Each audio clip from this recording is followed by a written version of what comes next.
to the Point of Impact podcast with Rick McDaniel. Thanks for joining us today. Get ready to be inspired and motivated to live a high-impact life. Now, here's Rick.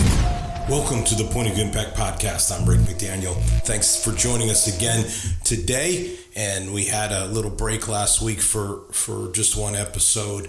Just couldn't fit it in with my schedule. Let me just say that we have gone since September and only took 1 week during the holidays and then last week. So usually we should have taken a break by now, but we've been just moving along. So just couldn't fit it in, and we'll continue. We definitely need to break for the season. As I've said before, I went over a year straight and then got some good advice from folks that, you really got to do these things in season. So I've tried to do that and tried to take actually 2 breaks a year.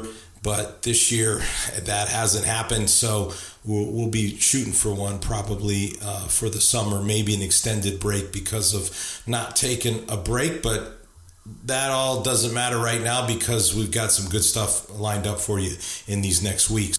In fact, the 1 week off gave me an opportunity to explore a little deeper something that I've been wanting to talk about, and we're going to do that today, which is what they sometimes call EQ, which is emotional quotient, IQ and EQ, and we'll get into that more in just a second.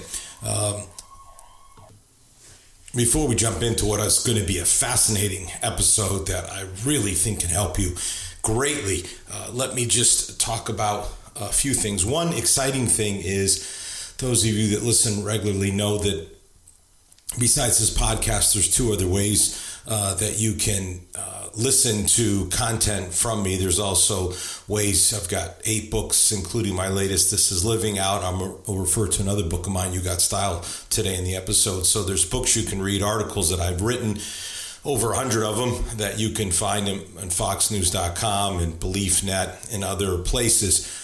But there's 3 ways you can consume audio content. One is on the Pray app, where I have a daily devotions with Rick McDaniel that you can listen to. 200 devotions, audio devotions that you can listen to anytime you want on demand. And I'm also on the YouVersion Bible app, the largest Bible app in the world, something like 560 million people subscribing. And one of the things I do there are reading plans, which you can reading plan, right? But they're also in audio form. You can listen to them. And a new one just came out called Spiritual, and that is 5 days of inspiration for spirit-led life. So if you are wanting to be more spiritual, or maybe you consider yourself spiritual, but maybe you need a greater understanding what that means, or you just want to deepen your spirituality, if you want to understand and learn more about how the Spirit works in your life, this is a marvelous, marvelous plan that you can take advantage of. You can read it, or you can listen to it audio, either way. So Spiritual, you find it on the Bible app, the world's largest Bible app, Bible.com. By the way, Pray app is Pray.com, so Pray.com or Bible.com if you want to just use your computer, or the Pray app or the Bible app if you want to go that way. And I think it'll really, really help you. I'm super excited about sharing great stories with great content, and all of it in a very short format that you could listen to in like 3 minutes. So it won't take you very long, but it will have, I think, a very outsized impact versus the time you put in. I think you'll get a far, far greater return. They talk about 10x. This is a little more than 10x impact that you'll get. So I would encourage you greatly to go on to the Bible app, YouVersion, Bible.com, and get the Spiritual 5 days of inspiration for spirit-led life, and begin to read that or listen to it, whichever one you want to do. So EQ versus, IQ. This is fascinating. This is new research that's come out. A company, online learning platform called Preply, did a study to ask professionals which is more important, EQ, your emotional quotient, or your emotional intelligence, or IQ, your intelligence quotient, your raw intellect. and nearly 3 in 4 said high EQ is more important than high IQ to get ahead at work. Now just let that sink in. That is the world we live in today. Now let's just make sure we understand emotional intelligence is the ability to identify and monitor our own and others' emotions. And it can be seen in how we manage our behavior, make decisions, navigate different social situations. And it is a strong predictor of success. That is an absolute fact right there. Emotional intelligence can help you build and strengthen relationships, diffuse conflict, and improve overall job satisfaction. It is absolutely vital for success, and that's really what I want to focus on in various ways here in the next weeks. I've done a ton of stuff on success on this podcast through the years, more than any other subject. And I go back to it time and time again because I believe that most people want to be successful and want to know how they can be successful. And this is another one of the ways that I want to share with you of the many, many, many that I have over 140 something episodes of ways that you can be successful. Emotional intelligence, your EQ versus your IQ.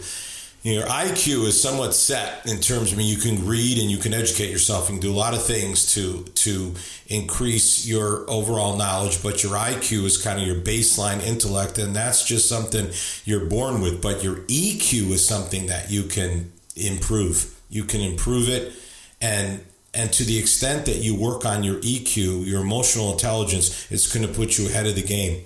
Because what I'm going to talk about today, the reality is most people do not practice. Do not use these phrases. I'm calling this 15 ways to increase your emotional intelligence. And those ways are essentially 15 phrases that you can use for a higher EQ. If you want a subtitle, 15 phrases to use for higher EQ. That's really what we're talking about here. And it is vitally important to master these. And to the extent, again, that you use these, you are ahead of the game. And especially in the work environment, though this will work very well with friends and family, but in the work environment, this is a slam dunk way to end up being ahead of so many people and really guaranteeing a greater and higher level of success. All right, so 15, we got to get going. And these, again, are phrases. These are words that you would use, and I think you'll understand more as we get into it. So the first would be, could you tell me more about that?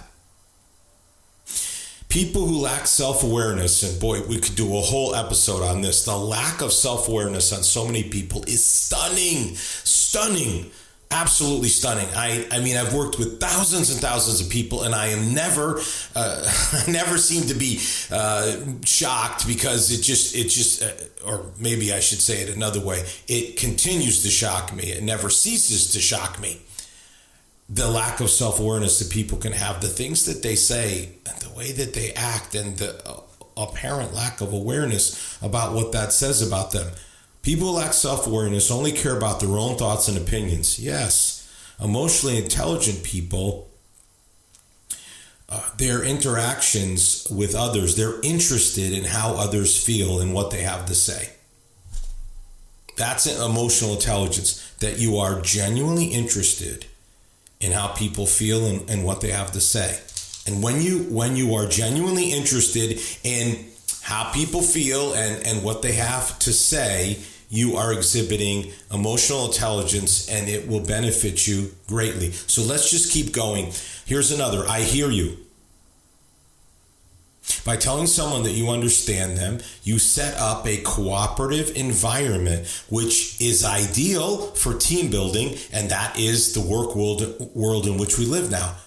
Team building. Phrases like, I see what you mean, I get what you're driving at, signal that you are truly listening.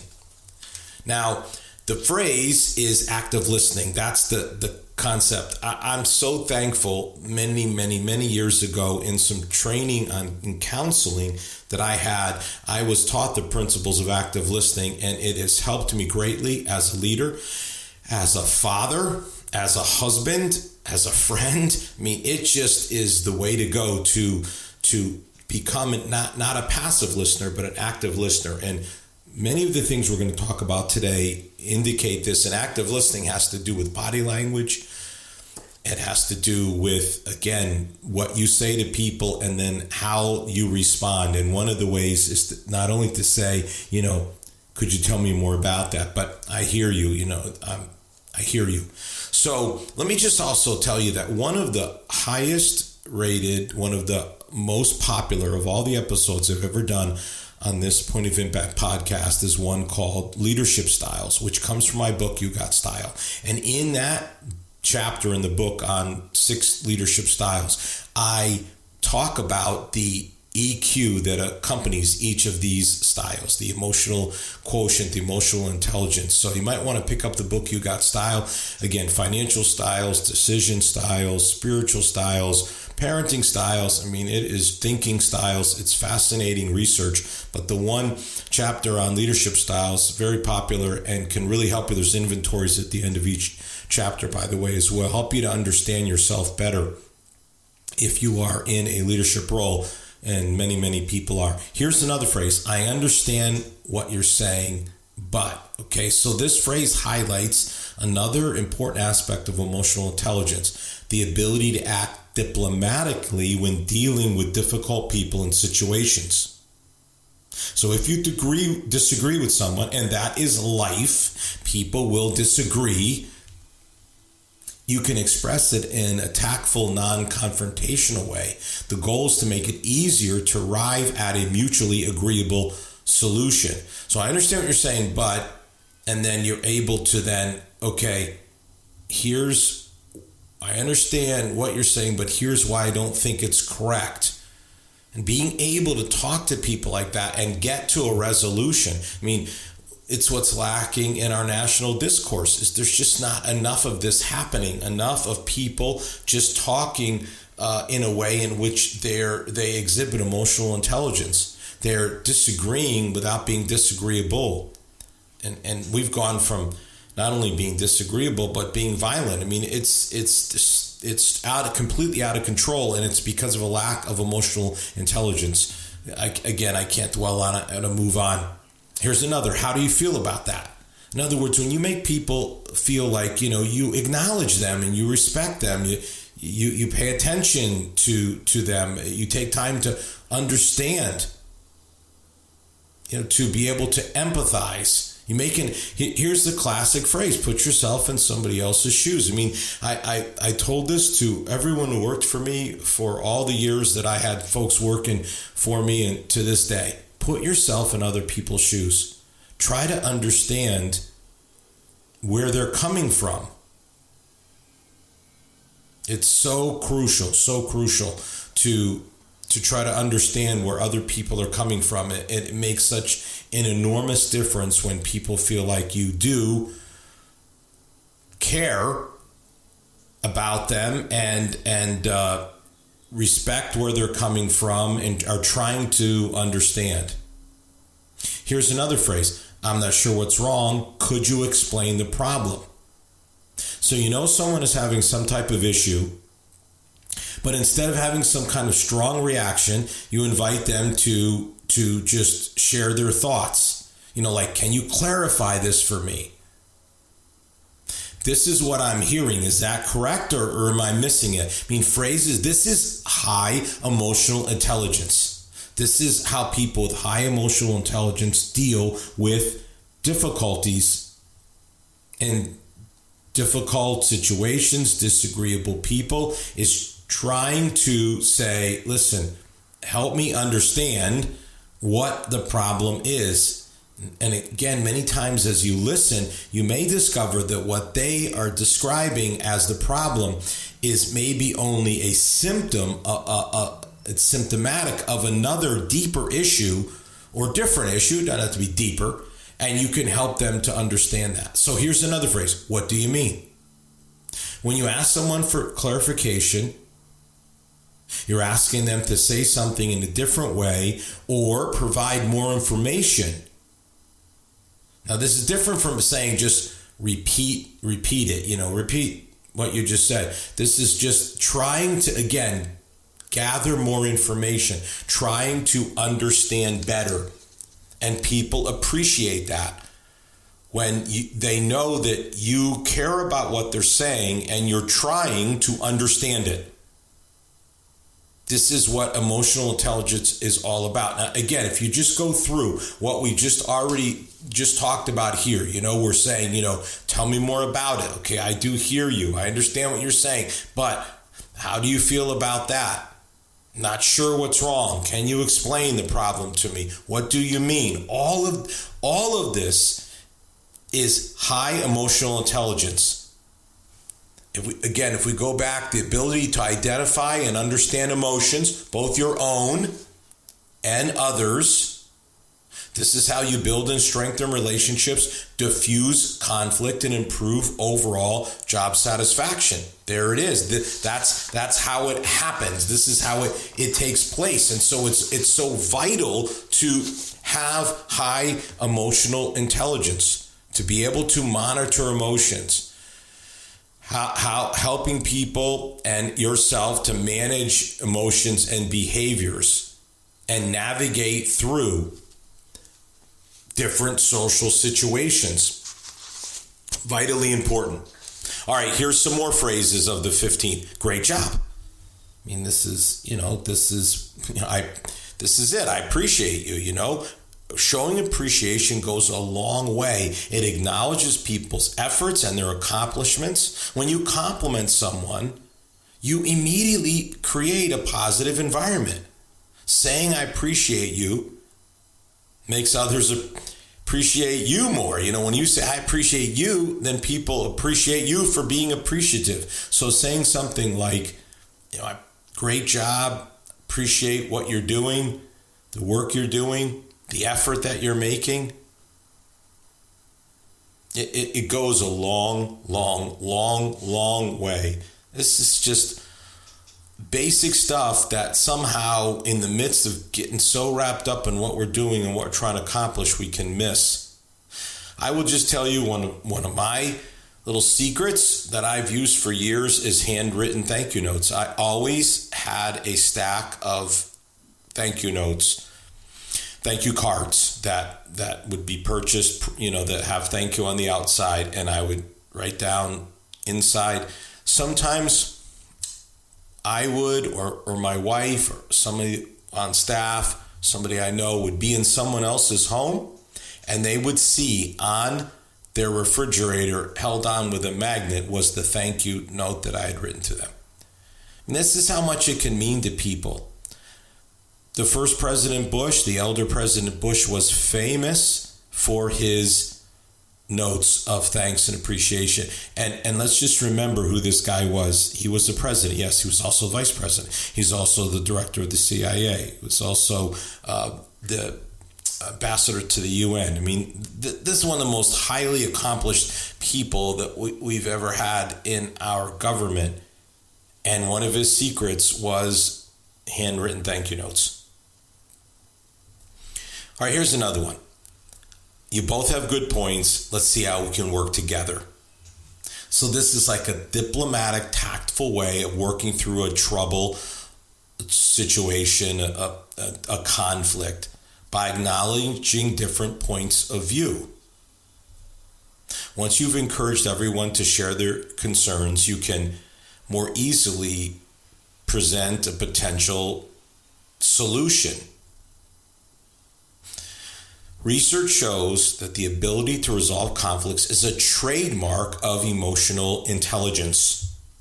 If you have high EQ, you are able to resolve conflict. So it's just something to say, am I good at resolving conflict? Because that is something that I need to be good at. You need to be good at it, and you can be good at it. There's no reason why you can't have a high IQ by using these phrases and again, what goes along with them in terms of putting them into practice. Here's another one. I'd love your input on this. People like to be asked for their input. Can I get some advice from you? Do you mind if I ask for some input? However you want to phrase it, they're all essentially just different ways of saying the same thing. You're allowing someone else to feel proud of themselves, to feel like you value their opinion. It's extremely important. These phrases work. They create a better work situation, but I would say that they will also accomplish much in a family dynamic, in other dynamics as well. But especially in the workplace, these kind of practices make a huge difference. And again, the title of this episode, right? 15 ways to increase your emotional intelligence by using these phrases. Subtitle, 15 phrases to use for higher EQ. So I hope you're writing these down because they're really important. All right, we're at number 10 now, by the way. This is a phrase to say, this situation causes me concern. So when there's a problem, emotionally intelligent people don't focus on the person, but on the situation, the overall situation. This way, you're not blaming someone or putting them on defensive. You're explaining how you feel about what happened. This situation makes me concerned. So this then helps you to avoid anything like being antagonistic. It helps you to come across as separating the person from the problem. Many times, when it gets personal is when things go sideways. So you try to keep it about the situation. Now you may say, look, it's the person that created the situation. Yeah, that's probably true in many cases. But again, if you can talk about it as the situation, you'll eventually end up getting to the person. But by then, you'll have taken them from a place of being defensive or argumentative, and you have a better chance of actually resolving.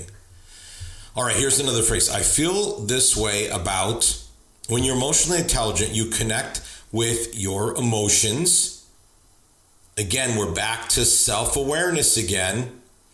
This type of self-awareness allows you to share your own feelings, emotions, impressions with other people, which makes them feel closer to you and encourages them to do the same. When they see you modeling this kind of behavior and they understand that, you have self-awareness and you're sharing, this is how I feel about it. This is the impression, that I have about what is happening, the situation, whatever it has to be. All of this helps people to be able to connect with you, to feel closer to you, and encourages them then to reciprocate that kind of behavior, that kind of positive behavior, which again leads to greater and greater success. And then a couple of classic phrases. I'm sorry. Now again, not I'm sorry that you're so emotional. I'm sorry that you're so sensitive that you got upset. Not that kind of I'm sorry, but just really owning it. Just say, I'm sorry. I'm sorry. And then after that, lay out the reason, you're sorry for this happening. And, I take responsibility for it.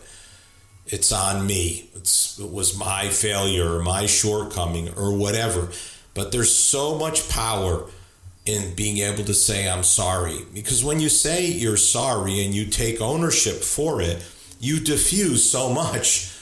Because even if people are really upset with what you've done, it's hard then for them to go very far with that when you acknowledge it and apologize for it. It just takes all the fire out of it.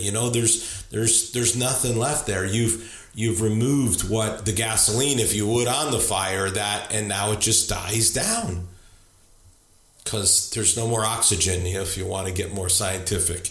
And so without it, it goes away. So there's such benefit. And I'm just always amazed at especially political leaders and how they have such a hard time saying they're wrong, saying they're sorry.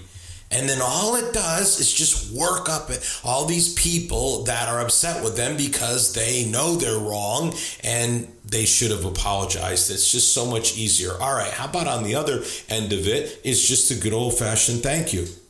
Again, great job and I appreciate you. That's part of it. But, these are magic words, Please, thank you, you're welcome, common courtesy.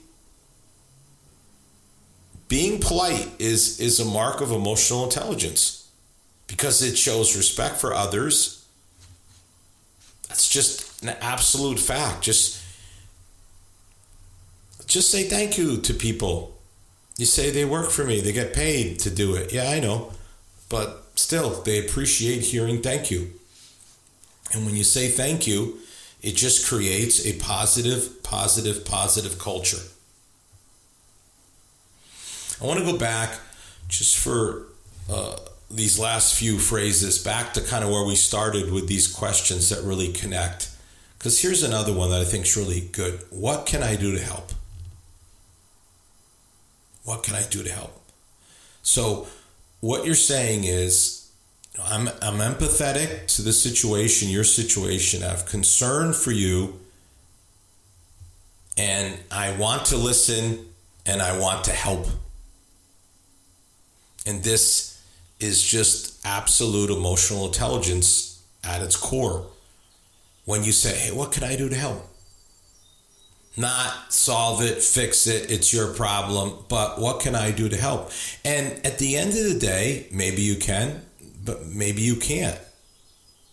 But if people think that you're willing to try, it means a lot. It's a shame that we think, well, the toddlers throw their tantrums, but we know that adults can too, and they can lash out and they can criticize and they can get frustrated and they can shut down. It's just impossible to avoid conflict in work entirely or completely.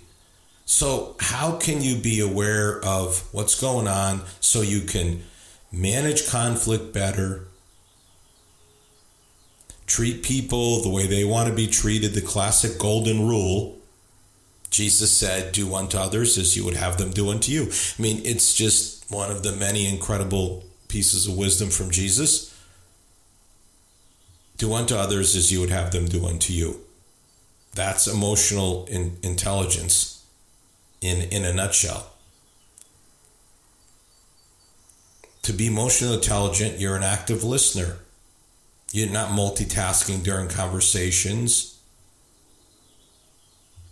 And that could be work related, or it could be something of a personal nature. Most people are quick to jump into their own stories. And it's an attempt to relate. And some might not like that, but it's how it goes. Here's another. I'd love to hear more about it. All right, I'd love to hear more about, and then fill it in.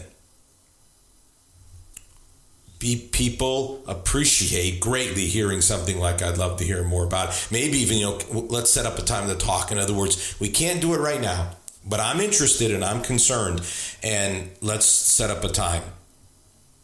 Because I do want to hear about it, and I'm concerned about you, and I value your opinion. I mean, emotional intelligence is critical.